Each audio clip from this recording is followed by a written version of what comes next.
অবশেষে ভিন্ন নামে মাঠে গড়াচ্ছে প্রথম বিভাগ ক্রিকেটে খেলা ৮ ক্লাবের ক্রিকেটারদের জন্য বিসিবির টুর্নামেন্ট। সিসিডিএম চ্যালেঞ্জ কাপ নামে এই আয়োজনে খেলছে ৮ দল। ক্রিকেটাররা এই টুর্নামেন্টকে দেখছেন মন্দের ভালো হিসেবে। বোর্ড নির্বাচনকে ঘিরে বিরোধের জেরে ঘরোয়া আয়োজন বর্জন করেছে ক্রিকেট সংগঠকদের একাংশ।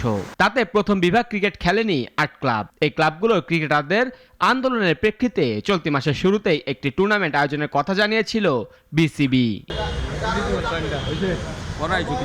শুরুতে না পারলেও মাসের শেষে এসে মাঠে গড়াচ্ছে ঢাকা প্রথম বিভাগ ক্রিকেট খেলতে না পারাদের জন্য টুর্নামেন্ট। তবে নাম বদলে হয়েছে সিসিডিএম চ্যালেঞ্জ কাপ। ২৭ জানুয়ারি থেকে ঢাকার ৫ ভেন্যুর ৬ মাঠে শুরু হবে ৮ দলের এই টুর্নামেন্ট। এই উপলক্ষে শনিবার বিসিবিতে হয়ে গেছে ট্রফি উন্মোচন অনুষ্ঠান।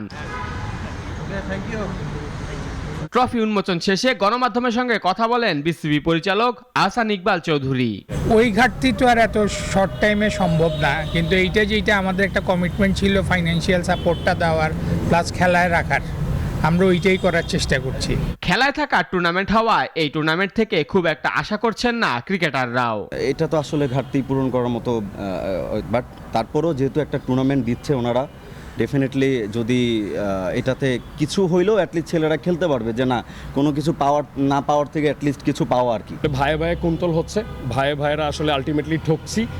দেখেন আজকে আমরা যেই টুর্নামেন্টটা পাচ্ছি, এখানে আমার মনে হয় না যে হিউজ টাকা আমাদের কোনো বেনিফিট থাকবে। জাস্ট ওনারা বলতেছে যে ক্রিকেটাররা টাচে থাকলো। দেশের ক্রিকেট ঘরে বাইরে অস্থিরতায় ভুগছে। এই টুর্নামেন্ট হয়তো সাময়িকভাবে ক্রিকেটারদের উপকৃত করবে, তবে দীর্ঘস্থায়ী সমাধান পেতে জরুরি ভিত্তিতে দ্বন্দ্ব নিরসন করা প্রয়োজন বলছেন বিশ্লেষকরা।